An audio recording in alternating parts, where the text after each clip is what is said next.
لله الحمد لله الذي جعل الشمس والقمر بحسبان والنجم والشجر يسجدان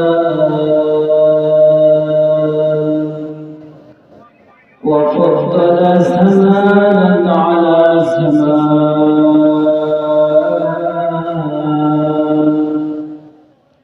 كما فضل مكانا على مكان وإنسانا على إنسان ونشهد أن لا إله إلا الله وحده لا شريك له لا ضد له ولا ند له ولا مثل له ونشهد أن سيدنا وسندنا وحبيب ربنا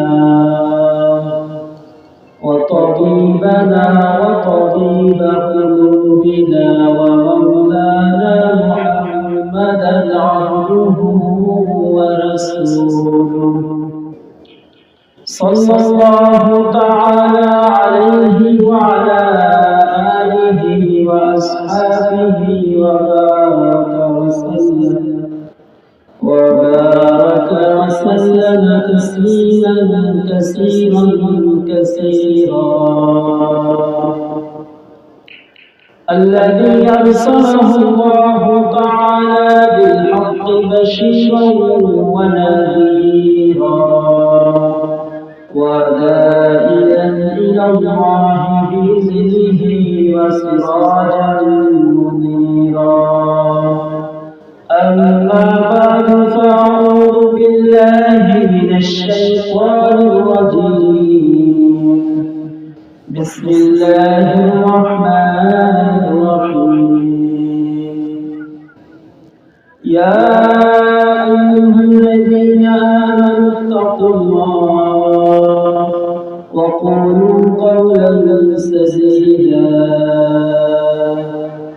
وقال تعالى ومن أحسن قولا ممن دعا إلى الله وعمل صالحا وقال إنني من المسلمين وقال النبي صلى الله عليه وسلم من صمت نزهى وقال آخر الحديث من سكت نزهى وقال رسول الله صلى الله عليه وسلم الكيس من دان نفسه وعمل لما بعد الموت صدق الله مولانا العظيم وصدق رسوله النبي الكريم ونحن على ذلك من الشاهدين والشاكرين والذاكرين والحمد لله رب العالمين اللهم صل على روح محمد في الأرواح وعلى جسد محمد في الأجسام وعلى قلب محمد في القلوب وعلى قبر محمد في القلوب بذكر الشهر تجيني در خروشاس ولدانا ضرمانات من شاس نبر بربلش تسوزی ہے کاریس کہ ہر کاری بتسوزی ہے شبانیس ذکر ہوا بدر زائر روحنا مرحبا بدل مجموعنا لا إله إلا الله شغل لا إله إلا الله لا إله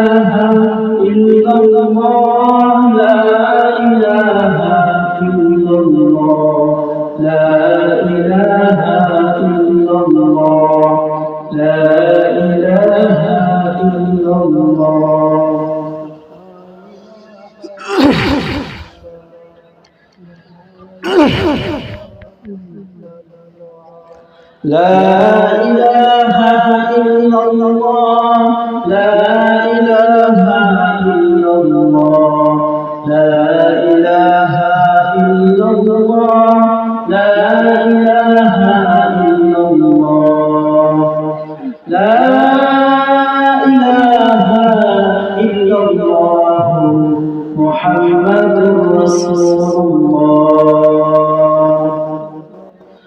سبحانك لا علم لنا إلا ما علمتنا إنك أنت العليم الحكيم رب اشرح لي صدري ويسر لي أمري واحلل عقدة من لساني يفقهوا قولي आमाल से बनती है जन्नत भी जहन्नम आमाल से बनती है जन्नत भी जहन्नम एक आके में फितरत में नूर है नारी एक आके में फितरत में नूर है नारी इखलास की आमाल जन्नतों की हमारा इखलास की आमाल जन्नतों की हमारा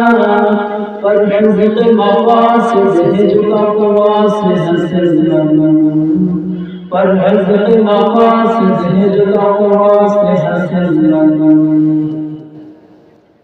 अल्हम्दुलिल्लाह অধ্যকার ওয়াজ মাহফিলে সম্মানিত সভাপতি প্রধান অতিথি ও আমার বড় ভাই ইতিপূর্বে ওয়াজ করে গিয়েছেন এবং আল্লাহ পাকের আশিকিন জাকিরিন শাকিরিন মুহিব্বিন মুরব্বি আযম ও পর্দার আড়ালে সম্মানিত মা ও বোনেরা লক্ষ কোটি শুকর ও সুজুদ ওই আল্লাহ পাকের দরবারে যে আল্লাহ তাআলা আমাদেরকে ফিতনা ফাসাদের জামানায় গভীর শীতের রাত্রে আল্লাহ পাক আমাদেরকে বাছাই করে ছাঁটাই করে অত্যন্ত মায়া করে দয়া করে আমাদেরকে মাহফিলের ময়দানে আসার তৌফিক দান করেছেন সকলে বলি আলহামদুলিল্লাহ ওই মানবের প্রতি দরুদ যিনি সাইয়্যিদুল মুরসালিন খাতামুন নবীয়্যিন রাহমাতাল লিল আলামিন আকা ইলামিল মদিনাহ কা তাজদারুল সকলে বলি সাল্লাল্লাহু আলাইহি ওয়াসাল্লাম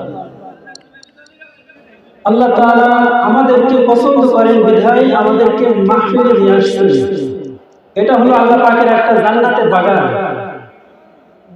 যেখানে আল্লাহ পাকের গুণগান নিয়ে কথা হয় আল্লাহ পাকের রাসূলের জামানা বর্ণনা করা হয় ওইখানে আল্লাহ পাকের রহমত নাযিল হয় এই যে আমরা এখানে বসে আছি এখানে শুধুমাত্র আমরা আছি এমন নয় এই যে আপনারা জায়গাগুলো খালি দেখতে পাচ্ছেন তো এই জায়গাগুলো ফেরেশতাদের মাধ্যমে আল্লাহ পাক ভরে রেখেছেন কিন্তু ওই চোখ আমাদের নাই এই কারণে আমরা ফেরেশতাদেরকে দেখি না তো এই ফেরেশতারা এখান থেকে আসমানে গিয়ে আরশের সামনে গিয়ে খুঁটিতে ওরা সেখানে লাফালাফি করে তো আল্লাহ পাক বলেন যে ফেরেশতাদের এত উল্লাস কেন জিজ্ঞাসা করে ফেরেশতাদের আল্লাহ তো জানেন যে তাদের এত উল্লাস কেন এরপরেও আল্লাহ তাআলা তাদেরকে জিজ্ঞাসা করেন যে তোমরা এত খুশি কেন তো এই ফেরেশতারা বলেন যে আমরা অমুক গ্রামে অমুক জায়গায় কিছু মানুষ আমরা এমন দেখে এসেছি যে সেখানে আপনার গুণগান তারা গাইতেছে আপনার রাসূলের কথা সেখানে বলা হইতেছে রাসূলের গুণগান সেখানে গাওয়া হইতেছে তো আল্লাহ পাক বলেন যে তারা কি চায় সেখানে তারা আমার গুণগানের মাধ্যমে তারা কি আশা করে তো ফেরেশতারা বলতে থাকে যে তারা জান্নাত চায় তারা জাহান্নাম থেকে বাঁচতে চায় তো আল্লাহ তাআলা ফেরেশতাদেরকে সাক্ষী রেখে বলেন যে তোমরা সাক্ষী থাকো আমি তাদেরকে তারা যা চায় আমি তাদেরকে তাই দিব তারা যা থেকে পানা চায় আমি তাদের তাই থেকে পানা দিব তো এই কারণে আল্লাহ পাকের অনেক বড় একটা মেহেরবান যে আল্লাহ পাক আমাদেরকে অত্যন্ত মায়া করে মাহফিলে নিয়ে আসছেন তো এটা আমাদের জন্য একটা খুশ খবর যে আল্লাহ পাক আমাদেরকে পছন্দ করে নিয়ে আসছেন এই এলাকাতে শুধুমাত্র আপনারা নয় আর অনেকই লোক আছে আল্লাহ পাক ইচ্ছা করলে তাদেরকে আল্লাহ পাক নিয়ে আসতে পারতেন।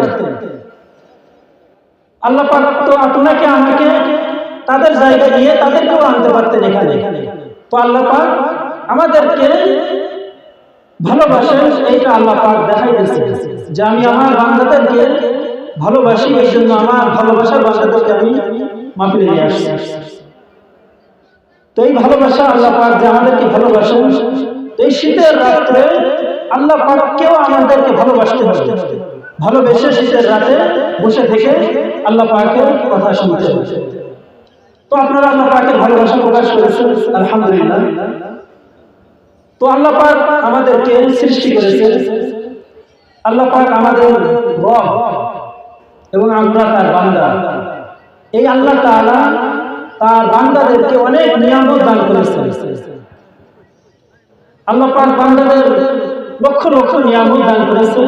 এটা বান্দার কোনো ধারণা নাই যে আল্লাহ পাক আমাকে নিয়ামত দিয়েছেন। এই নিয়ামতের যে শুকরিয়া আদায় করতে হবে এটা বান্দার মাথায় নাই। এই কারণে আল্লাহ পাক যে আমাদের নতুন একটা বছর দিয়েছেন 2025 সাল, তো এটা নিয়ে আল্লাহ পাকের কাছে আমরা একবার শুকরিয়া আদায় করি না। অনেক মানুষ তারা 25 সাল তারা দেখতে পারে নাই, তারা 24 সালে ইন্তেকাল করে দুনিয়া ছেড়ে চলে গেছে। আমাদের চোখের সামনে এরকম ঘটনা ঘটেছে। তো যখন 25 সাল চলে আসছে, তো এর কারণে আল্লাহ পাকের কাছে দোয়া করা, আল্লাহ পাকের কাছে শুকরিয়া আদায় করা যে আমাদেরকে আল্লাহ পাক এই পর্যন্ত হায়াতে রাখছেন। অনেকে রয়েছে তাদেরকে 25 সালের কোনো দিন বা রাত আল্লাহ পাক তাদেরকে দেখা দেয়, তাদের সেই পর্যন্ত হায়াত নাই। তো আমাদেরকে হায়াত দিয়েছেন বিধায় আমাদের শুকরিয়া আদায় করতে হবে। 31 নাইট করে আমাদের এটা হবে শয়তানের খুশি করা। আল্লাহ পাককে খুশি করতে গেলে রাত্র জেগে যোগাযোগ করতে হবে। আল্লাহ পাক যে আমাদেরকে নিয়ামত দান করেছেন, আমাদেরকে যে 2024 থেকে 25 আমাদেরকে নিয়ে আসছে, আমাদেরকে আমল করার তৌফিক দিতেছেন না। এই কারণে আল্লাহ পাকের শুকরিয়া আদায় স্বরূপ আপনারা আল্লাহ পাকের মহব্বত প্রকাশ করেছেন। তো সকলে আরো বলি আলহামদুলিল্লাহ। আল্লাহ তাআলা তার বান্দাদেরকে অনেক নিয়ামত দান করেছেন। আল্লাহ তাআলা বান্দার চোখ দান করেছেন, একটা বড় একটা নিয়ামত। আল্লাহ তাআলা বান্দার জবান দান করেছেন, বড় একটা নিয়ামত। আল্লাহ তাআলা বান্দার অঙ্গ প্রত্যঙ্গ দান করেছেন, এটাও বড় একটা নিয়ামত। এমন এমন লোক রয়েছে যাদের একটা চোখ নাই, এমন লোক পাওয়া যাবে যাদের 2 হাত নাই, এমন লোক পাওয়া যাবে যাদের 2 পা নাই। তারা সাসরাইতে চলে, হাত নাই, তাদেরকে মুখে খাওয়া করে দিতে হয়। তাদের চোখ নাই, তাদেরকে হাত ধরে ধরে হাঁটাতে হয়। তাদের কান নাই, ইশারার মাধ্যমে তাদেরকে বলতে হয়। তো আল্লাহ পাক আমাদের যে নিয়ামত দান করেছে, আল্লাহ পাক চাইলে পারতেন যে আমাদেরকে হাত বিহীন দুনিয়াতে পাঠাবেন। আপনি কি চাইছেন আল্লাহ তাআলার কাছে হাত নিয়ে আসেন? আল্লাহ তাআলার কাছে আমি হাত চাই নাই, তারপর আল্লাহ তাআলা আমাকে 2টা সুস্থ হাত দিয়েছে। আল্লাহ পাকের কাছে আমি চোখ চাই নাই, তারপর আল্লাহ তাআলা আমাকে চোখ দিয়েছে। আল্লাহ পাকের কাছে আমি জবান চাই নাই, তারপর আল্লাহ পাক আমাকে কুরবানা বানিয়ে আমাকে কথা বলার শক্তি দিয়েছে। এই কারণে আল্লাহ পাকের শুকরিয়া আদায় করা, আল্লাহ পাকের নাফরমানি না করা। তাহলে কি আল্লাহ পাকের নাফরমানি করবো আমরা? যত সম্ভব আল্লাহ পাকের শুকরিয়া আদায় করবো আমরা সবাই। তো আল্লাহ পাক যে জবান দিয়েছে এটা সমস্ত নিয়ামতের থেকে বড় একটা নিয়ামত। তো এই নিয়ামত দিয়ে আল্লাহ পাক বলেন যে তোমরা এই নিয়ামতের নাশুকরিয়া আদায় করো না, অর্থাৎ এই নিয়ামত পেয়ে তোমরা এই নিয়ামতের শুকরিয়া আদায় করো। অর্থাৎ আল্লাহ তাআলা প্রত্যেকটা নিয়ামতের শুকরিয়া আদায় করতে বলেছেন, কিন্তু আল্লাহ তাআলা জবানে নিয়ামতের শুকরিয়াটা বেশি আদায় করতে বলেছেন। আল্লাহ তাআলা বলেন যে তোমরা জবান পেয়েছো, জবানের শুকরিয়া আদায় করো।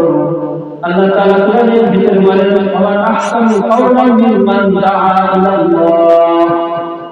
ওই ব্যক্তির কথা থেকে ভালো আর কার কথা হতে পারে যার কথার মাধ্যমে আল্লাহ তাআলা থেকে ডাকা হয়। এই যে আমরা কথার মাধ্যমে আল্লাহ পাকের দিকে ডাকতেছি, এই যে একটা মাহফিলের আয়োজন করলাম, এই মাহফিলের আয়োজনের মাধ্যমে যে আমরা মানুষকে আল্লাহ তাআলার দিকে ডাকতেছি, এই ব্যক্তির কথা থেকে আর তার কথা উত্তর হতে পারে? আল্লাহ তাআলা নিজেই কোরআনে বলছেন যে ওমান আহসানু কওলাম মিম্মান দাআ ইলাল্লাহ, ওই ব্যক্তির কথা থেকে তার কথা দাবি হতে পারে যে ব্যক্তির কথার দ্বারা আল্লাহ তাআলার দিকে ডাকা হয়।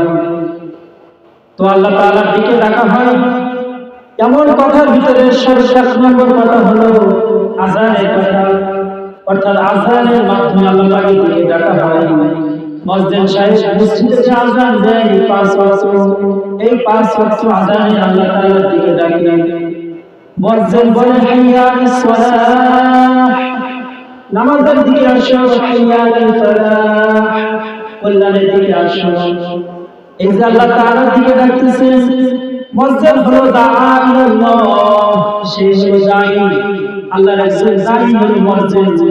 এই কারণে কিয়ামতের ময়দানে মুয়াজ্জিনের গলা হবে উসা উসা, যদি দাঈদের দেখে মানুষ চিনতে পারে যে দুনিয়ার ভিতরে এরা আল্লাহ পাকের দাঈ ছিল, তাদের কথার মাধ্যমে আল্লাহ পাকের দিকে মানুষকে তারা ডাকত। এই কারণে তাদের সম্মানার্থে তাদের কথাকে, তাদের গলাকে উঁচা করে দেওয়া হবে। তো এক নম্বর হলো আযান, আযানের মাধ্যমে বান্দাদেরকে আল্লাহ তাআলার দিকে ডাকা হয়। এই কারণে যখন কোন শিশু জন্মগ্রহণ করে তখন তার ডান কানে আযান দেওয়া হয়, বাম কানে ইকামতের আওয়াজ পৌঁছায় দেওয়া হয়। অর্থাৎ একজন শিশু দুনিয়াতে আসা মাত্রই তার কানে ভালো ভালো কথা পৌঁছায় যায়, তার মুখে, তার কানের ভিতরে আল্লাহ পাক যে বলল এই কথা তার কানে পৌঁছায় যায়, তাকে যে নামাজে আসতে হবে এই কথা তার কানে পৌঁছায় যায়, তাকে যে কল্যাণের দিকে আসতে হবে এই কথা তার কানে পৌঁছায় যায়। সে যে আসলে মুহাম্মদুর রাসূলুল্লাহ সাল্লাল্লাহু আলাইহি ওয়াসাল্লামের উম্মত, তাকে এই কথা যখনই জন্মগ্রহণ করবে তখনই তার কানে এই কথাটা পৌঁছায় যায়। যদি এই কথাটা তার কানে পৌঁছায় দেওয়া হয় তাহলে সে আর কখনো তার নবীকে গালি দিতে পারবে না। তার কানে যখন এই কথা পৌঁছানো হবে সে কখনো নাস্তিক হতে পারবে না, সে মাহফিলে কোনো বাধার সৃষ্টি করতে পারবে না, যদি তার জন্মের পরে এই কথাটা কানে পৌঁছায় দেওয়া হয়।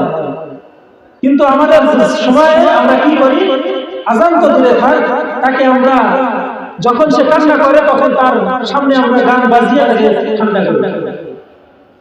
এটা কিন্তু দাঈর কাজ নয়। তো সন্তান যখন জন্মগ্রহণ করবে আমাদের প্রথম দায়িত্ব হলো তার কানে আযান, ডান কানে আযান এবং বাম কানে ইকামত পৌঁছায় দেওয়া। আল্লাহ পাকের বরকত তার কানে পৌঁছায় দেওয়া, আল্লাহ রাসূল এটা তার কানে পৌঁছায় দেওয়া। তাহলে আল্লাহ তাআলার দিকে ডাকা সর্বপ্রথম হলো আযানের মাধ্যমে আমরা আল্লাহ পাকের দিকে ডাকতে পারি।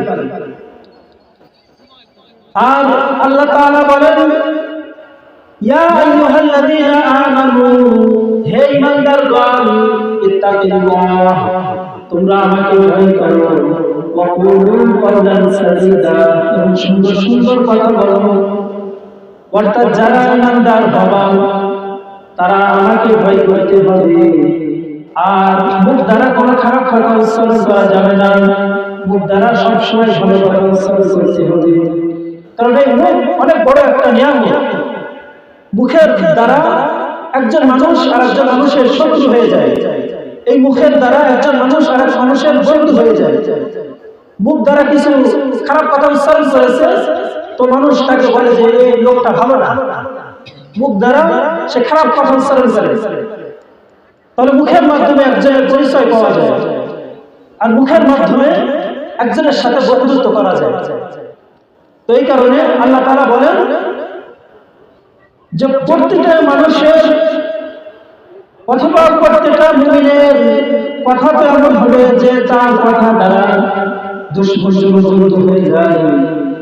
আর বন্ধু যেন দুশমনে পরিণত না হয় তার কথা হতে হবে এমন। তাহলে কথার মাধ্যমে মানুষের সাথে দোস্তি তৈরি করা যায়, কথার মাধ্যমে মানুষের সাথে দুশমনি তৈরি করা যায়। এই কারণে কথার মাধ্যমে মানুষের সাথে দোস্তি তৈরি করতে হবে। এটাই আল্লাহ তাআলা কোরআনের ভিতরে বলেছেন যে তোমরা মানুষের সাথে সুন্দর সুন্দর কথা বলো, ভালো ভালো কথা বলো, তাদেরকে কথার মাধ্যমে তোমাদের কাছে টানো। তাহলে এক নম্বর আমরা পেলাম যে আল্লাহ পাকের দিকে ডাকা আযান, এবং আরেকটা পেলাম আল্লাহ পাক কালামের ভিতরে বলেন যে তোমরা ভালো ভালো কথা বলো, মিষ্টি মিষ্টি কথা বলো। এবং কবি একটা শেরে বলেন যে কুওয়াতে নেকি নাদারি বদমাকুন, কুওয়াতে নেকি নাদারি বদমাকুন, বদওয়াজে হাদসত বে হদমাকুন, হকনাদার দস্তে খলুকা জারেরা ইস্তে হসরত কে ইনদারেরা। যদি তোমার ভালো কথা বলার সম্ভব না হয় তাহলে তুমি খারাপ কথা বলবে না। যদি তোমার নেক আমল করা সম্ভব না হয় তো তুমি বদ আমল করো না। তাহলে যদি আমাদের মুখ দ্বারা ভালো ভালো কথা বলা যায় সম্ভব না হয় তাহলে যদি খারাপ কথা আমরা মুখ দ্বারা বাহির না করি। এই ভালো কথার অনেক দাম রয়েছে। কেমন দাম রয়েছে? যেমন কেউ ভালো কথা বলেছে মুখ দ্বারা লা ইলাহা ইল্লাল্লাহ, তো এই লা ইলাহা ইল্লাল্লাহ বলার দ্বারা কোন মুশরিক 70 বছর বয়স, কোন মুশরিক 70 বছর আল্লাহ তাআলার সাথে শিরক করে সে একটা ভালো কথা বলেছে লা ইলাহা ইল্লাল্লাহ, তো আল্লাহ তাআলা তার এই কথার মাধ্যমে তার জীবনের সমস্ত গুনাহ মাফ করে তাকে জান্নাতের খাতায় নাম উঠিয়ে দেন।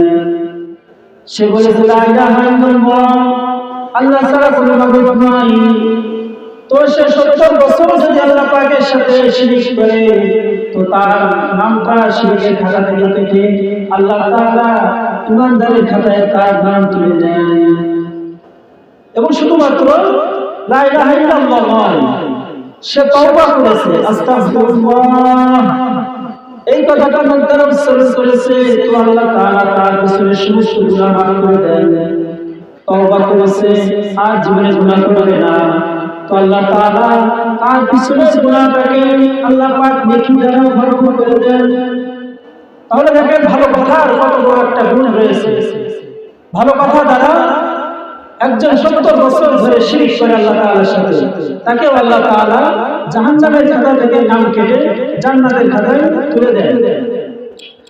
তো আরেকটা ভালো কথা হলো আল্লাহ তাআলার নামের জিকির করা। এই যে আমরা এখানে কিছু কথা শুনতেছি এটাও একটা ভালো কথা। ভালো কথা শোনাও একটা ইবাদত, ভালো কথা বলা এটাও একটা ইবাদত, ভালো কথার জন্য কিছু আয়োজন করা এটাও ইবাদত। তো এই যে আমরা জিকিরের মজলিসে রয়েছি, এটা ভালো কথা শুনতেছে আর আমরা বলতেছি, এটাও কেমন যেন আমরা ইবাদত হইতেছে আমাদের। তাহলে দ্বিতীয় নম্বর ভালো কথা হলো আল্লাহ তাআলার নামের জিকির করা। অর্থাৎ কেউ যদি মুখ দ্বারা সুবহানাল্লাহ বলে, কেউ যদি মুখ দ্বারা আলহামদুলিল্লাহ বলে, তো আল্লাহ তাআলা এই সুবহানাল্লাহর মাধ্যমে তার নামে জান্নাতে একটা গাছ লাগিয়ে দেন। আল্লাহ তাআলা যেই ব্যক্তি সুবহানাল্লাহ বলল আল্লাহ তাআলা তার নামে জান্নাতে একটা গাছ লাগিয়ে দেন। যদি কেউ সুবহানাল্লাহ বলে তো দুইটা গাছ লাগিয়ে দেন। জোরে বলেন না সুবহানাল্লাহ। তো যে যত সুবহানাল্লাহ বলবে আল্লাহ পাক তার জান্নাতে গাছ লাগাই দেবেন। এবং সুবহানাল্লাহ বলার দ্বারা আল্লাহ পাক মিজানের পাল্লা ভারী করবে। মিজানের পাল্লা কি ছোট ছোট পাল্লা নাকি? ছোট পাল্লা মনে করেছেন আপনাদের এই বাজারে যে গাড়ি পাল্লা থাকে এরকম পাল্লা? হযরত দাউদ আলাইহিস সালাম আল্লাহ তাআলাকে বললেন যে আল্লাহ আমি মিজানের পাল্লা দেখতে চাই। আল্লাহ তাআলা দাউদকে মিজানের পাল্লা দেখালেন। হযরত দাউদ আলাইহিস সালাম মিজানের পাল্লা এক নজর দেখে বেহুশ হয়ে পড়ে গেলেন। আল্লাহ তাআলা বলেন দাউদ বেহুশ হয়ে গেলে কেন? দাউদ আলাইহিস সালাম বলেন যে আল্লাহ এত বড় পাল্লা কিভাবে আমরা নেক দ্বারা ধরতে করব? অর্থাৎ মিজানের পাল্লা এত বড় পাল্লা, সারা দুনিয়া যদি মিজানের এক পাল্লায় রাখা হয়, তো মরুভূমির ভিতরে যদি একটা আংটি ফেলানো হয়, মরুভূমির ভিতরে ওই আংটিটা যতটুকু দেখা যায়, মিজানের পাল্লা যদি 7 আসমান জমি জমা হয়, তো মিজানের পাল্লায় ওই রকম আংটির মতো দেখা যায়। তো এই কথা বলে আল্লাহ তাআলাকে দাউদ আলাইহিস সালাম বলতেছেন যে এই জন্য আমি বেহুশ হয়ে পড়ে গেছি। তো আল্লাহ তাআলা বলেন যে দাউদ এমনটি নয় যে মিজানের পাল্লা এত বড় বলে আমার বান্দারা মিজান ধরতে পারবে না। দাউদ এমন মনে করো না, আমার কোন বান্দা যদি একবার সুবহানাল্লাহ বলে তো আমি তার মিজান হাজার নেকি দেব। সুবহানাল্লাহ বলেন না?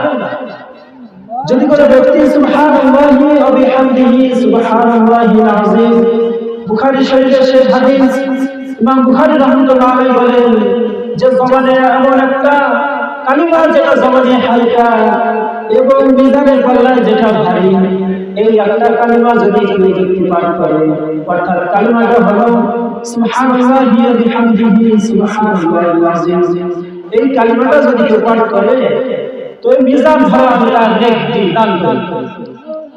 আসমান থেকে জমিন পর্যন্ত যত ফাঁকা জায়গা রয়েছে, এই জায়গা আমি নেক দ্বারা ভরপুর করে দিই যদি কেউ সুবহানাল্লাহি ওয়া বিহামদিহি বলে, যদি কেউ সুবহানাল্লাহিল আযীম বলে।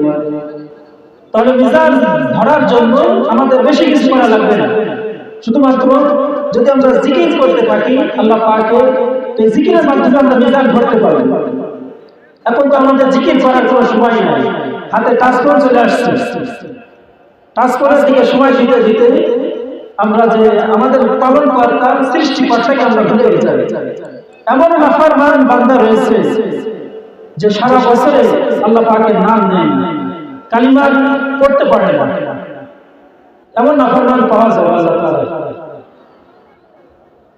তো তাহলে আল্লাহ পাককে চিনতে হবে, আল্লাহ পাককে আমার আল্লাহ পাকের কাছে যে যাইতে হবে, এটা আমার মাথায় নিয়ে আসতে হবে যে আল্লাহ পাকের কাছে আমার ফেরত যাইতে হবে। এই দুনিয়া থাকার জায়গা নয়।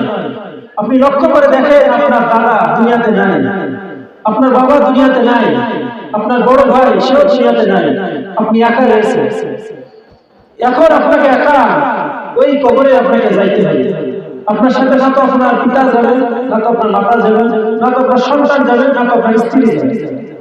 আপনি যেই দিন মারা যাবেন ওই দিনকে আপনার ঘর থেকে বাহির করে দেওয়া হবে। আপনার লাশটা 1 মিনিটও ঘরে ধরে রাখা হবে না, যখন সে জানতে পারবে যে তার ভিতরে রূহটা নাই।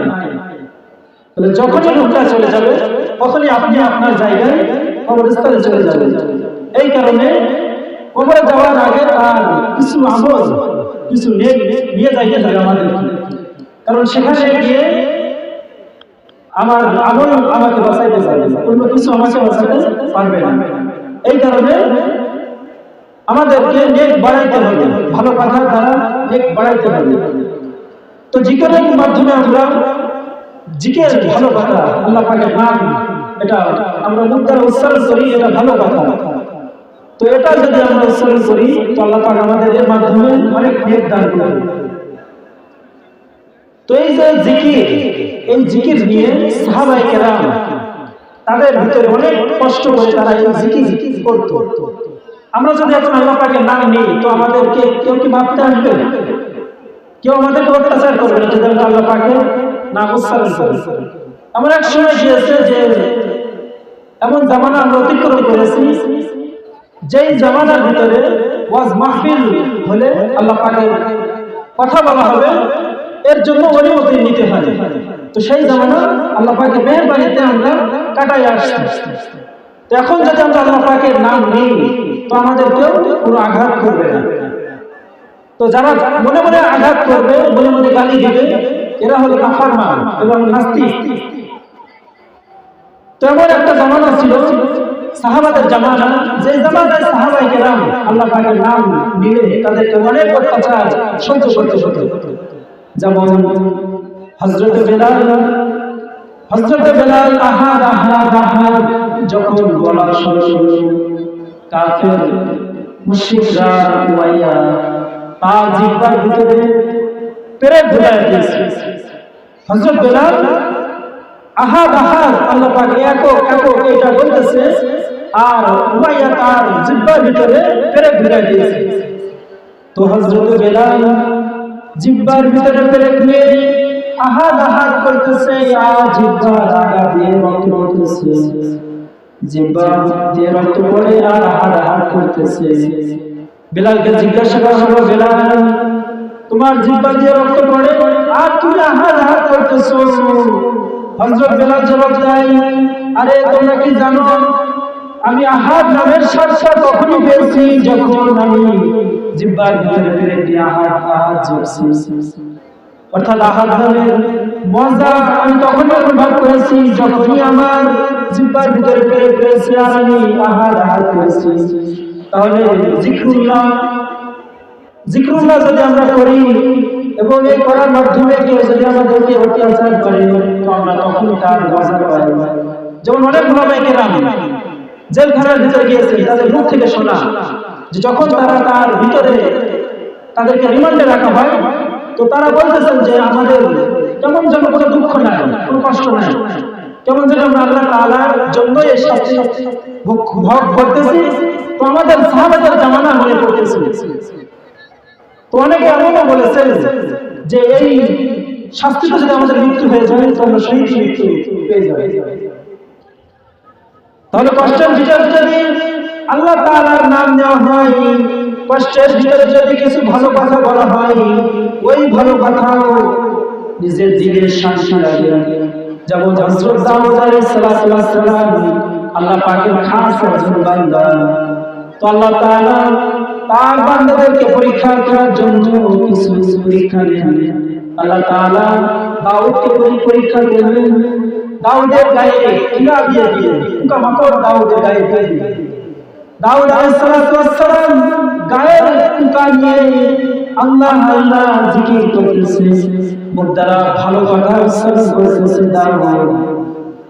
তো দাউদ আলাইহিস সালামের যারা সাথীরা, এই সাথীরা দাউদ আলাইহিস সালামকে বলল যে দাউদ কি এমন পাপ করেছিল যে আল্লাহ তাআলা তোমার উপরে নারাজ হয়ে তোমার গায়ে পোকা দিল? কি এমন পাপ করেছো তুমি আল্লাহ তাআলার কাছে? দাউদ আলাইহিস সালাম তো মনে মনে বলতেছে যে এটা তো কোনো পাপের শাস্তি না, এটা আমার পরীক্ষা। আমি যে আল্লাহ পাকের খাস বান্দা, তো এই বান্দা পরীক্ষা আল্লাহ পাক দিতেছে। তো এক পর্যায়ে দাউদের জিহ্বার ভিতরে আইয়ুব আলাইহিস সালাম, তো আইয়ুব আলাইহিস সালামের জিহ্বায় যখন পোকা ধরা শুরু করলো তো তখনই আইয়ুব আলাইহিস সালাম তার জবানে বললেন, এতক্ষণ আইয়ুব আলাইহিস সালামের জবানে কোনো কথা নাই, কোনো ইশকাল নাই যে আল্লাহ তাআলা আমার গায়ে পোকা দিলেন কেন, আমার গা থেকে পোকা সরাই দিলেন, এতক্ষণ তার কোনো ইশকাল ছিল না। কিন্তু যখনই তার জিহ্বায় পোকা আল্লাহ পাক দেয়া শুরু করেছে তখনই আইয়ুব আলাইহিস সালাম ইশকাল করেছে যে আল্লাহ এতক্ষণ তো গায়ে পোকা দিয়েছো, জিহ্বা দিয়ে তোমাকে ডাকছি আর পোকার যন্ত্রণা সহ্য করছি, কিন্তু এখন যদি তুমি জিহ্বায় পোকা দাও তো তোমাকে ডাকবো কিভাবে? তোমাকে তো আর ডাকতে পারবো না, তো আমার জিহ্বায় আপনি পোকা দিয়ে দেন। তো আইয়ুব আলাইহিস সালামকে আল্লাহ তাআলা বললেন যে তোমার পরীক্ষা শেষ, তুমি এখন তোমার পায়ের গোড়ালি দিয়ে মাটিতে আঘাত করো, যে পানি বাহির হয়ে আসবে ওই পানি দ্বারা তুমি গোসল করে নাও, তোমার গায়ের পোকা শেষ হবে। তো আইয়ুব আলাইহিস সালাম পানি দ্বারা গায়ে গোসল গায়ে ঢেলে দিলেন এবং তার পোকা আল্লাহ পাক সারিয়ে দিলেন। তো যার যার সাথীরা আইয়ুব আলাইহিস সালামের যে সাথী ছিল তারা তার কাছে এসে আবার প্রশ্ন করলেন, যাইও তুমি যখন অসুস্থ ছিলে যাই পোকা নিয়ে আল্লাহ পাককে ডাকতে, ওই সময় কি তোমার ভালো লাগতো নাকি এখন সুস্থ আছো এখন তোমার ভালো লাগে? তো আইয়ুব আলাইহিস সালাম বললেন যে এখন আল্লাহ পাক আমাকে সুস্থ রেখেছেন, আলহামদুলিল্লাহ, আগের থেকে অনেক ভালো আছি, কিন্তু এখন যতটা ভালো আছি যখন আমার গায়ে পোকা ছিল তখন আমি একটা শান্তি অনুভব করতাম, একটা মজা আমি আমার দিলে যখন করতাম। কেমন সে মজাটা? তো হযরত আইয়ুব বলতেছেন যে আমার গায়ে যখন পোকা ছিল তখন সকাল এবং সন্ধ্যার সময় আল্লাহ তাআলা দুইবার আমাকে বলতো আইয়ুব কেমন আছো। আল্লাহ পাক আমাকে ডাক দিয়ে বলতো আইয়ুব কেমন আছো। আমি পোকা নিয়ে আল্লাহ তাআলাকে বলতাম আলহামদুলিল্লাহ, আল্লাহ তাআলা আপনি আমাকে ভালো রেখেছেন। তো এখন যে আমার গায়ে আর পোকা নাই, আল্লাহ পাক আমাকে আর এই কথাটা বলে না যে আইয়ুব তুমি কেমন আছো। তো যখন আমার গায়ে পোকা ছিল তখন আমি আল্লাহ পাকের দুইটা কথা সকাল এবং সন্ধ্যায় যে আইয়ুব কেমন আছো এই কথাটা আমার শুনে দিল ঠান্ডা হয়ে যায়। তো এখন আল্লাহ পাক আমাকে সেটা ডাকে না, এই কারণে আমি একটু শান্তি কম পাইতেছি। তো দেখেন মুসিবতের সময় যদি ভালো কথা মুখ দ্বারা উচ্চারণ করা হয়, আল্লাহ পাকের জিকির মুখ দ্বারা উচ্চারণ করা হয়, তো আল্লাহ পাকের একটা শান্তি আল্লাহ পাক দিলের ভিতরে এমনি পয়দা করে দেয়।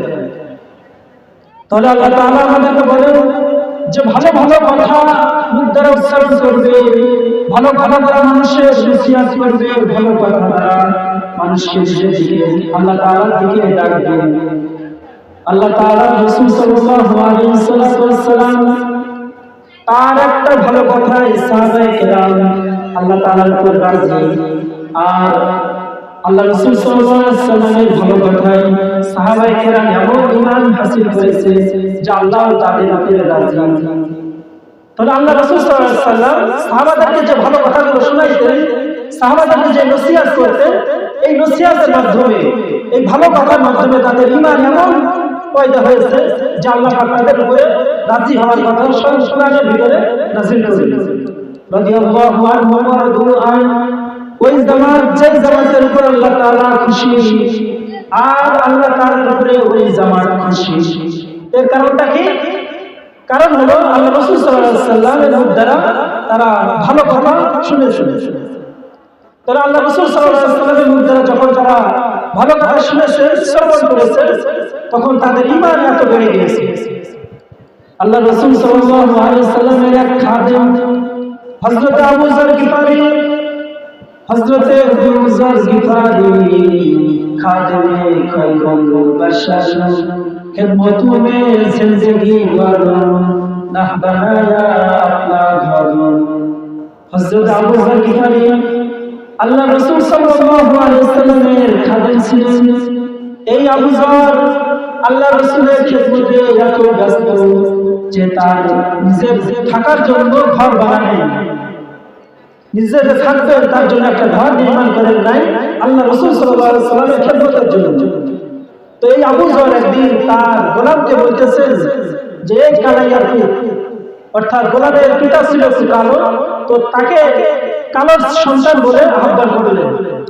তো এই কথাটা রাসূল সাল্লাল্লাহু আলাইহি ওয়াসাল্লাম শুনে ফেললেন যে আবু যর তার গোলামকে কালাইয়ার পুত বলে ডাকতেছে। তো আল্লাহ রাসূল সাল্লাল্লাহু আলাইহি ওয়াসাল্লাম আবু যরকে কয়েক সেকেন্ডের একটা নসিহত করলেন, কয়েক সেকেন্ডের কিছু ভালো কথা আল্লাহ রাসূল সাল্লাল্লাহু আলাইহি ওয়াসাল্লাম আবু যরকে বললেন। আবু যরকে বললেন যে আবু যর, জাহিলিয়াতের যুগের যে বর্বরতা তুমি কি সেখানে রয়ে গিয়েছো এখনো? তুমি কি সোনালী যুগে ফিরে আসতে পারো না? তুমি কি নিজেকে নিজে বড় মনে করো যে গোলামকে তুমি এই বলে আহ্বান করতেছো? তো হযরত আবু যর আল্লাহ রাসূলের কয়েক সেকেন্ডের ভালো কথা, কয়েক সেকেন্ডের একটা নসিহত আবু যরের দিল এমন করেছে যে আবু যর ভুলে গিয়েছে যে গোলামকে মুনিব। আবু যর এখন যে মানের কাপড় পরিধান করে তার গোলামকেও সেই মানের কাপড় পরিধান করান। আবু যর যে মানের খাদ্য গ্রহণ করেন তার গোলামকেও সেই মানের খাদ্য আবু যর খাওয়ান।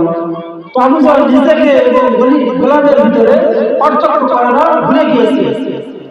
আল্লাহ রাসূল সাল্লাল্লাহু আলাইহি ওয়াসাল্লামের কয়েক সেকেন্ডের কথা আবু যরের দিলে এমন আঘাত করেছে, কয়েক সেকেন্ডের ভালো কথা, যে আবু যর নিজে ভুলে গিয়েছে যে সে গোলাম নাকি সে মুনিব। এই কারণে মুনিব যেই খাবার খায় গোলামকে সেই খাবার খায়, মুনিব যেই মানের কাপড় পরিধান করে গোলামকে সেই মানের কাপড় পরিধান করান। তাহলে ভালো কথার মাধ্যমে আমরা মিজান ধরতে পারবো, ভালো কথার মাধ্যমে আমরা জাহান্নাম থেকে জান্নাতের দিকে আমরা যাইতে পারবো। তাহলে এই ভালো কথার নির্দেশ এটা আল্লাহ পাক স্বয়ং কোরআনে দিয়েছে যে তোমরা মানুষের সাথে ভালো ভালো কথা বলো।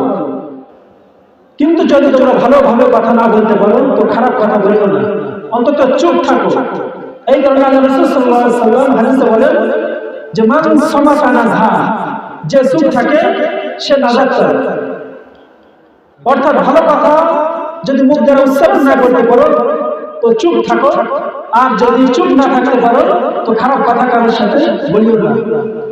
তো ভালো কথার ভিতরে অনেক ভালো কথা রয়েছে, যে মানুষের সাথে একটা সত্য কথা বলা এটা ভালো কথা। যদি কথাটা সত্য বলতে পারি আমি তাহলে মুখ দ্বারা উচ্চারণ করবো, তার যদি না পারি তো মুখ দ্বারা উচ্চারণ করবো না। কারোর বিরুদ্ধে যদি মিথ্যা সাক্ষী দেওয়া হয় তো এটা মুখ দ্বারা খারাপ কথা উচ্চারণ করা হবে। যদি আমি সত্য সাক্ষী দিতে পারি তো মুখ দ্বারা আমি জবান করব, আর যদি সত্য সাক্ষী না দিতে পারি তো মুখ দ্বারা কোনো কথা বলবো না। কারো জমি অন্যায়ভাবে লিখে নেওয়া, সেখানে সাক্ষী থাকা, সেটাও একটা খারাপ কাজ। অর্থাৎ যেটা হক সেই কথাটা বলা এটা ভালো কথা, যেটা ভুল সেইটা কথা খারাপ কথা। সত্য কথা বলা এটা ভালো কথা, মিথ্যা কথা বলা এটা খারাপ কথা। কাউকে গালি দেওয়া এটা খারাপ কথা, কাউকে গালি না দেওয়া, ভালোভাবে কথা বলা এটা ভালো কথা। তো আমরা যেগুলো নিজেরা বুঝি যে এটা ভালো কথা এটা খারাপ কথা, তার থেকেও বিরত থাকা। কারণ খারাপ কথার মাধ্যমে মানুষের সাথে দুশ্মনী পয়দা করা হয়। খারাপ কথার মাধ্যমে শুধু মানুষের সাথে নয়, আল্লাহ পাকের আদালতেও সে খারাপ হয়ে যায়। যেই খারাপ কথা যেই ব্যক্তি বলবে আল্লাহ পাক ওই ব্যক্তিকে পছন্দ করেন না। এই কারণে আল্লাহ তাআলা বললেন তোমরা যখন কিছু বলবে, হে মুমিনগণ তোমরা যখন কিছু বলবে তখন তোমরা ভালো কথা বলো। ইয়া আইয়ুহাল্লাযীনা আমানু তাকুল্লাহ, হে ঈমানদারগণ তোমরা আল্লাহকে ভয় করো। ওয়াকুলু, এবং তোমরা মুখ দ্বারা যেটা উচ্চারণ করবে কাওলান সাদীদা, সুন্দর সুন্দর কথা বলো। কিন্তু এই কথাটা শুধুমাত্র নিজের আহ্লাদের ক্ষেত্রে। যদি কোনো ইসলামের দুশমন তোমার সাথে কোনো কথা বলতে আসে তো তার সাথে তুমি ভালোভাবে কথা বলবে না। সে যেইভাবে তোমার কথা শুনছে প্রস্তুত তুমি তার সাথে সেইভাবে কথা বলবে। তাকে যদি সোজা আঙুলে ঘৃণা হতে তো তার সাথে তুমি আঙুলটাকে দেখা করবে। এটা ইসলামের দুশমনের সাথে কথা বলা হয়েছে। এটা শুধুমাত্র আমাদের কথা নয়, আল্লাহ তাআলা স্বয়ং কোরআনের ভিতরে বলেন মুহাম্মাদুর রাসূলুল্লাহ والذين معهم أشداء على الكفار رحماء بينهم, যে আল্লাহ তাআলা তার রাসূলের যারা সাহাবী তারা নিজের আহবাবের সাথে ভালো ভালো কথা বলে। রহমাউ বাইনাহুম, তারা পরস্পরে ভালো ভালো কথা বলে। আর আশিদ্দাউ আলাল কুফার, তারা কাফেরের সাথে কঠোর ব্যবহার করে। অর্থাৎ কাফেরের সাথে কোনো আপোষ নাই, কাফেরের সাথে কোনো ভালো কথা নাই। যে ইসলামের শত্রু সে আল্লাহ তাআলার শত্রু, যে ইসলামের শত্রু সে মুসলমানের শত্রু, অর্থাৎ তার সাথে কোনো ভালো কথা নাই। যে শত্রু তার সাথে সেইভাবে কথা বলে। কিন্তু আমাদের জামানা এমন হয়ে গিয়েছে যে আমরা আমাদের আহবাবের সাথে খারাপ ভালো কথা বলি, নিজের আপন ভাইয়ের সাথে খারাপ ব্যবহার করি, জমি নিয়ে মারামারি করি, তাদেরকে গালি দিই, কুটু কথা বলি তাদেরকে। কিন্তু যখন কোনো শত্রু আমাদেরকে আক্রমণ করে তো তার কথার কোনো প্রতিবাদ আমরা করি না। যখন কোনো শত্রু আল্লাহ রাসূলকে গালি দেয় তখন আমরা তার কোনো প্রতিবাদ করি না। কিন্তু নিজেদের ভিতরে আমরা মারামারি শুরু করে দিই, সামান্য জমি নিয়ে, সামান্য কথা নিয়ে, কথা কাটাকাটি নিয়ে নিজেদের ভিতরে আমরা ঝামেলা ফাসাদ তৈরি করি। অথচ আল্লাহকে গালি দেয়, নবীকে গালি দেয়, কোনো নাস্তিকের বিচার আমরা করি না, তাদের সাথে আমরা কোনো কঠোরভাবে কথা বলি না। তো এইটা হলো আল্লাহ পাকের অপছন্দনীয়, যে নিজের আহবাবের সাথে খারাপ ভাবে কথা বলতে, এটা আল্লাহ পাকের অপছন্দনীয়। কিন্তু নিজের আহবাবের সাথে ভালোভাবে কথা বলতে হবে, এটা আল্লাহ পাকের পছন্দনীয়।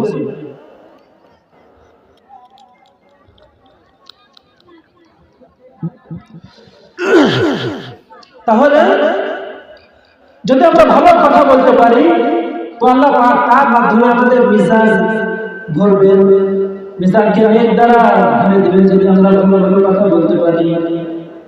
আল্লাহ তাআলা যেই দিন কিয়ামতের মাঠ কায়েম করবেন সমস্ত নবী রাসূল কিয়ামতের ময়দানে ইয়া নবী ইয়া নবী করবে। সমস্ত নবী রাসূল আদম আলাইহিস সালাম থেকে শুরু করে হযরত ঈসা আলাইহিস সালাম পর্যন্ত সমস্ত নবী রাসূল ইয়া নবী করবে। হায় আল্লাহ, আমার কি হবে, আমার কি হবে। তোমার কঠিন একটা দিন,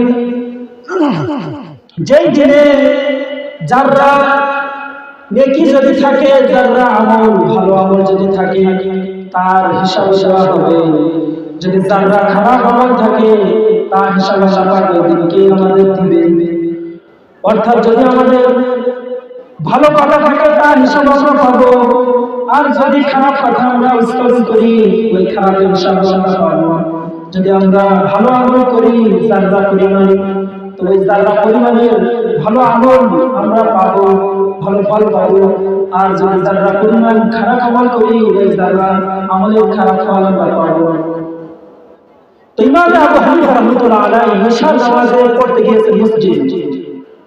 তো যিনি ইমাম, তিনি ঈশার নামাজে সূরা জিলজাল পাঠ করলেন, সূরা জিলজাল পড়লেন।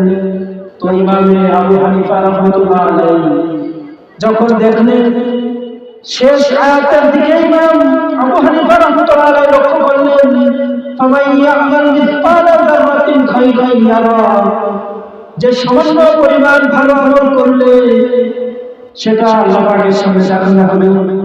সামান্য পরিমাণ, ফামান ইয়ামাল মিসকালা যাররাতিন খায়রান ইয়ারা ওয়া ইয়ামাল মিসকালা যাররাতিন শাররান ইয়ারা, খারাপ যারা পরিমাণ খারাপ আমল করেছে এটাও দেখানো হবে।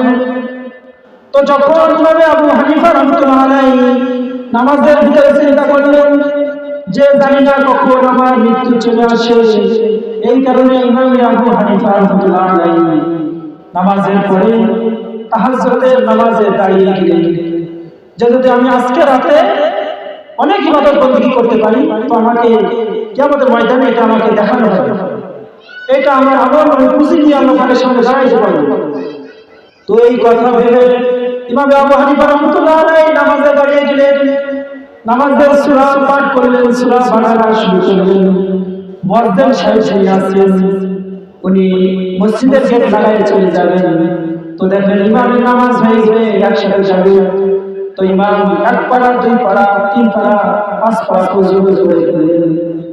তো মুয়াজ্জিন বুঝে গেলেন যে ইমাম সহজে কিরাত ছাড়বে না, সহজে ইমাম আবু হানিফা কিরাত ছাড়বে না।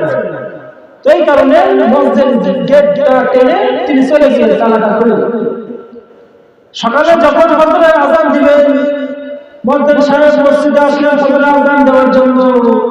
এসে দেখে ইমাম আবু হানিফা রাহমাতুল্লাহ আলাইহি আম্বা পড়া সূরা পাঠ করতেছেন। অর্থাৎ ইমাম আবু হানিফা রাহমাতুল্লাহ আলাইহি রাতে তাহাজ্জুদের 2 রাকাত নামাজে 30 পারা কোরআন শরীফ খতম দিয়েছেন। সুবহানাল্লাহ বলবেন না? তো ইমাম আবু হানিফা রাহমাতুল্লাহ আলাইহি তিনি 2 রাকাত নামাজে 30 পারা কোরআন শরীফ খতম দিয়েছেন। কি জন্য খতম দিয়েছে? যে যদি আমি আজকে রাতে মারা যাই তো আমার মারা যাওয়াটা যেন ইবাদতের সাথে সাথে, আমি মারা যাওয়ার আগে যেন যারা পরিমাণ যদি ঈমান আমল যদি আল্লাহ পাকের কাছে নিয়ে যেতে পারি তো এটাই আল্লাহ পাকের কাছে বেশি হবে। তো এই কারণে আল্লাহ পাকের জিকির সবসময় করতে থাকা।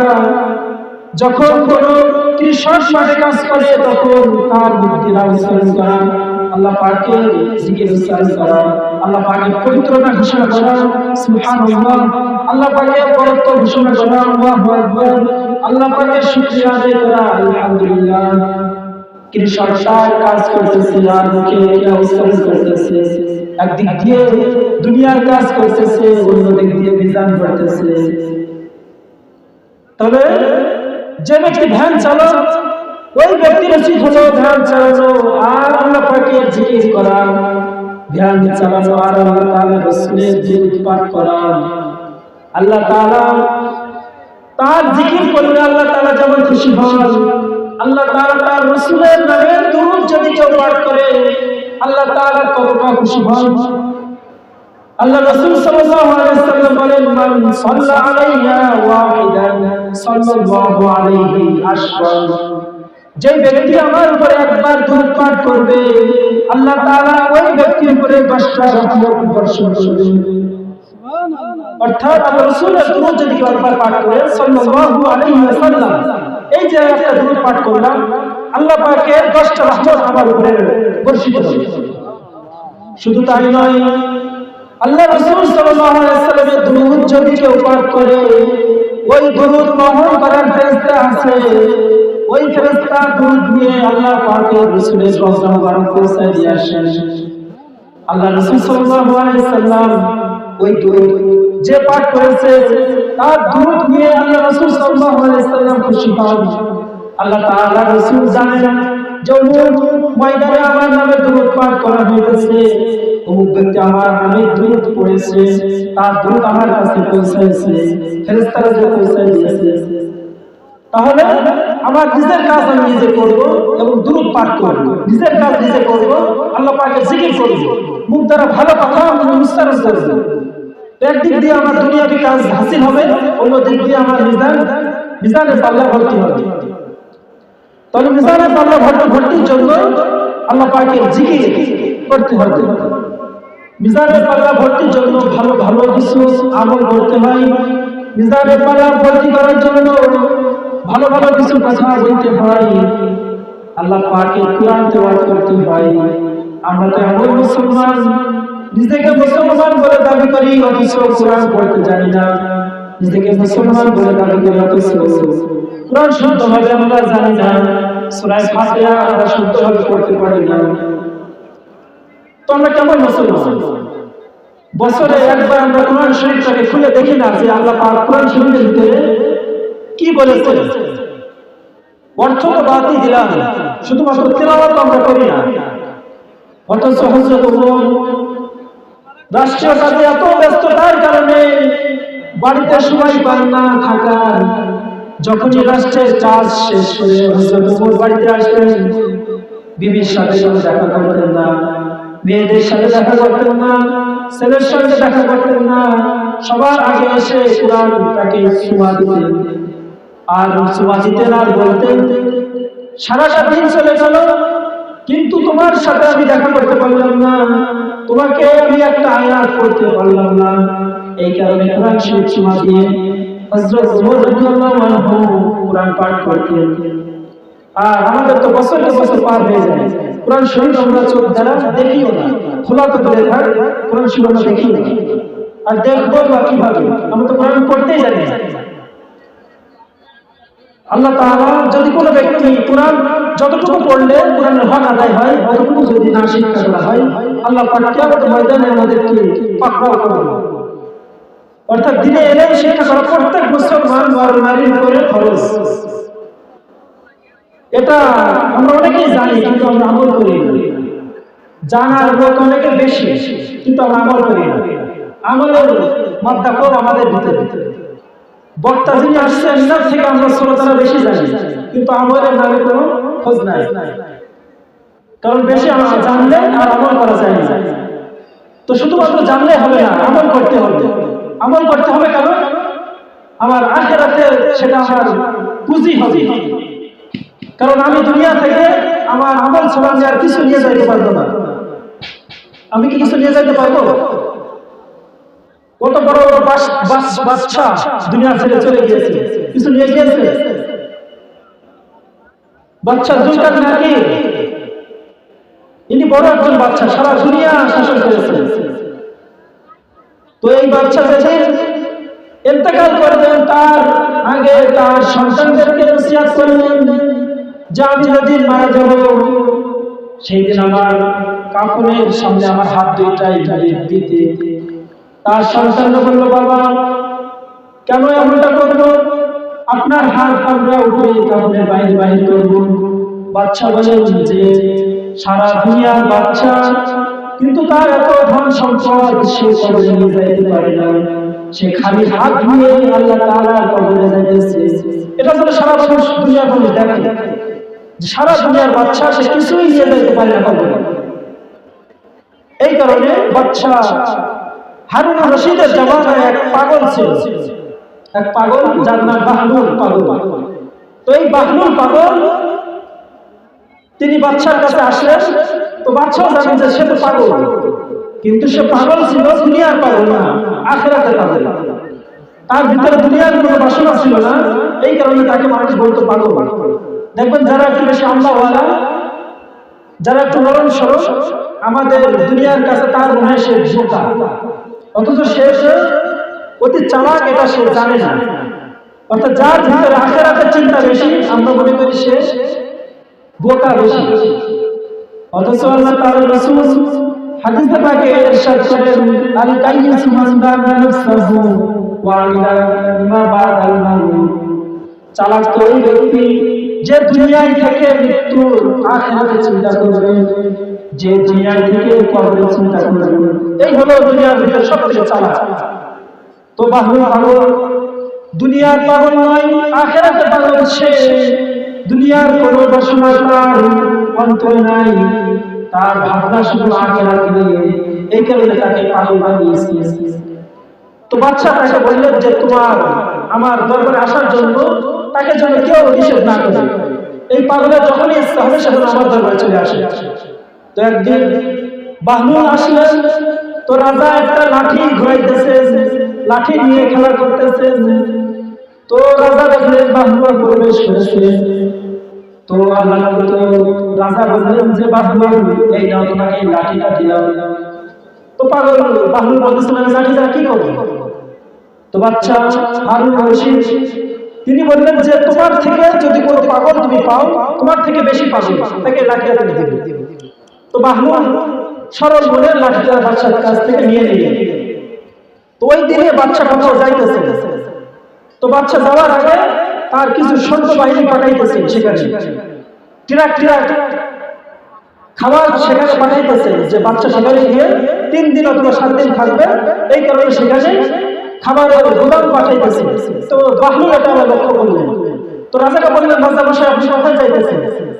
তো রাজা বললেন যে আমি অমুক জায়গায় যাবো, তো ওখানে গিয়ে আমি 7 দিন অথবা 3 দিন অবস্থান করবো, তো এই জন্য এত আয়োজন। তো বাহলুল বাসায় চলে গেলেন। হঠাৎ করে একদিন বাদশা হারুন রশিদ অসুস্থ হয়ে পড়লেন। হারুন রশিদকে ইয়াদ করার জন্য বাহলুল আসলেন। এসে বাহলুল হারুন রশিদকে বললেন যে বাদশা আপনার কি হয়েছে? বাদশা হারুন রশিদ বলেন যে আমার যাওয়ার সময় হয়ে গিয়েছে, অর্থাৎ কবরে যাওয়ার সময় হয়ে গিয়েছে, আমি আর দুনিয়াতে বেশি দিন বাঁচবো না। তো এই কথা বাহলুল শুনে বাহলুল বলতেছেন যে সেখানে কি কাউকে পাঠিয়েছেন? ওই যে আগে আপনি কোথাও 3 দিন থাকবেন সৈন্য বাহিনী পাঠাইছিলেন, এখানে কি কাউকে পাঠিয়েছেন? আপনি যে যাবেন যাওয়ার আগে? তো না রে পাগল, এখানে কি কেউ যায়?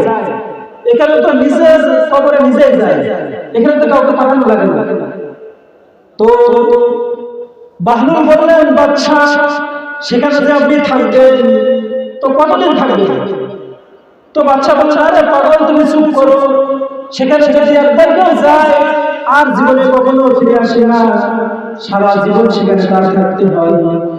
বাহলুল বললেন সেখানে তো আপনি সারা জীবন থাকবেন, তো সেখানে খাদ্য পাঠিয়েছেন নাকি? তো এই কথা শুনে বাদশা গেছে মাথা গরম হয়ে। তো বাহলুল বললেন বাদশা মাথা গরম করার কোনো কারণ নাই, এই যে আমি আমার লাঠিটা আপনাকে দিয়ে দিলাম, আপনি না বলছেন যে আমার থেকে যে বেশি পাগল তাকে এই লাঠিটা আমি তাকে দিব, তো আমি আমার থেকে বড় একটা পাগল পেয়েছি। এই যে আপনি বাদশা হারুন রশিদ, আপনি আমার থেকে বড় একজন পাগল, এই লাঠিটা এনে আপনাকে দিলাম, এই লাঠিটা আপনার প্রয়োজন। তো বাদশা বলছে আমি পাগল বড় তোমার থেকে কি হবে? তো বাহলুল পাগল বললেন যে বাদশা দুনিয়ার একটা সফর 7 দিনের সফর, 3 দিনের সফরের জন্য সেখানে শত শত সৈন্য বাহিনী পাঠাইতে হয়। 7 দিনের একটা সফরে যদি খাদ্য সেখানে পাঠাতে হয়, আর যেখানে সারা জীবনের জন্য চলে যাচ্ছেন সেখানে আপনি কি পাঠাইছেন? আপনি যে সেখানে যাইতেছেন কি পুঁজি নিয়ে সেখানে যাইতেছেন? যদি আপনাকে সেখানে ধরা হয় যে কি নিয়ে আসছো, তো কি জবাব দিবেন সেখানে? তো যে ব্যক্তি দুনিয়ার থেকে আখিরাতের থেকে আখিরাতের থেকে দুনিয়ার চিন্তা বেশি করে আল্লাহ রাসূলের হাদিস অনুযায়ী সে পাগল। এই কারণে আমার মনে হলো যে আপনি আমার থেকে বেশি পাগল, কারণ আপনি দুনিয়ার চিন্তা করেন আর আমি বাহলুল আখিরাতের চিন্তা করি। এই কারণে আপনি আমার থেকে বেশি পাগল, এই কারণে আপনার লাঠি লাঠি। তো বাচ্চা যখন চোখ ঝেড়ে ঝেড়ে বাচ্চা কাঁদতে লাগলেন যে বাহলুল আসলে তো তুমি পাগল না, আসলে পাগল আমরা। এই দুনিয়াতে কিছু সময়ের জন্য আখিরাত ভুলে যায়, এই দুনিয়াতে কিছু শান্তির জন্য পরকালের শান্তি আমরা ভুলে যাই। দুনিয়াতে আমরা একটা খণ্ড অতিক্রম করি, দুনিয়ার যুগ একটা যুগ, কিন্তু কবরের যুগ বর্ষের যুগ, এটা হচ্ছে অনন্তকাল হবে। কবরের যুগের পরে এরপরে আসবে হাসরের যুগ, সেখানে হিসাব কিতাব করার পরে অনন্তকাল সেখানে থাকতে হবে। বলা হয়েছে যদি একটা সূচ সাগরের ভিতরে দেওয়া হয় আর ওঠানোর পরে সূচের আগায় যতটুকু পানি থাকে এটাই হলো দুনিয়া, আর এই পুরা সাগরটাই হলো আখিরাত। তাহলে দুনিয়াটা হলো জাররা পরিমাণ আর আখিরাত হলো সমুদ্র সাগর পরিমাণ। তো এই দুনিয়াটা হলো একটা মুসাফিরের মতো, যেমন আপনি কোথাও বেড়াইতে যাইতেছেন, দাওয়াতে যাইতেছেন, তো প্রচন্ড নদীর ভিতরে আপনি একটা গাছের ছায়ায় বিশ্রাম নেবেন। তো আপনি এই গাছের ছায়ায় যতটুকু বিশ্রাম নেবেন, এই বিশ্রামের সময়টুকু আমরা দুনিয়া, আর বাকি সময় যে আমরা কাটাবো এটাই হলো আমাদের আখিরাত। তাহলে দুনিয়ার জগৎ থেকে যদি আমরা আখিরাতে যাই, দুনিয়ার জগৎ থেকে আখিরাতের জগৎ হবে বেশি। এই কারণে দুনিয়ার জগৎ থেকে আমাদের চিন্তা করতে হবে আখিরাতের জগতের কথা, অর্থাৎ আমাদের আমল। আখিরাতের যে জিনিসের প্রয়োজন, দুনিয়াতে তো থাকার জন্য খাদ্যের প্রয়োজন, খাবারের প্রয়োজন, আখিরাতে থাকার জন্য, ভালো থাকার জন্য আমলের প্রয়োজন। অর্থাৎ দুনিয়ার ভিতরে যদি আমি ধান চাষ করি, ফল ফুলাদি মূল যদি আমি চাষ করি, তো সেগুলো আমি দুনিয়াতে বেঁচে থাকবো, দুনিয়াতে খুশি থাকবো। কিন্তু আখিরাতের ভিতরে আখিরাতের ফল হলো দুনিয়া, হলো আখিরাতের ক্ষেত। এই ক্ষেতেই আমরা আমল নিয়ে যদি আখিরাতে যাইতে পারি, তো আমরা সেখানে ভালো থাকতে পারবো। একটু চিন্তা করেন, হযরত আদম আলাইহিস সালামের জামানা থেকে এই পর্যন্ত কত হাজার বছর অতিক্রম হয়ে গিয়েছে। যারা কবরের ভিতরে আছে তারা এখনো পর্যন্ত কবরের ভিতরে রয়েছে। আবু জাহেল, উতবা, সাইবা, এই কাফেররা 1400 বছর পর্যন্ত এখনো পর্যন্ত তারা কবরে শুয়ে আছে। আর কিয়ামত হবে কবে? তখন তাদেরকে উঠানো হবে। আর আমরা যদি আজকে মারা যাই, কিয়ামত পর্যন্ত আমাদের বর্জুকের জগতে থাকতে হবে। যদি আমরা দুনিয়াতে কোনো ভালো আমল নিয়ে কবরে যাইতে পারি, তো কবরের আমলটা, কবরের আমাদের জায়গাটা হবে জান্নাতের বাগান। আল্লাহ রাসূল সাল্লাল্লাহু আলাইহি ওয়াসাল্লাম বলেন, আল কবরু মিন রাউযাতিন মিন রিয়াদিল জান্নাহ আও হুফরাতুন মিন হুফারিন নাস। নার যে কবরটা হবে কারোর জন্য জান্নাতের বাগান, আর কারোর জন্য হবে জাহান্নামের খণ্ড।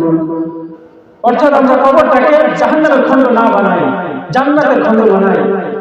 কারণ সেখানে কিয়ামত পর্যন্ত আমাদেরকে অবস্থান করতে হবে। বর্জুকের জগতে আল্লাহ পাক হাসরের ময়দান কায়েম করা পর্যন্ত সেখানে আমাদের অবস্থান করতে হবে।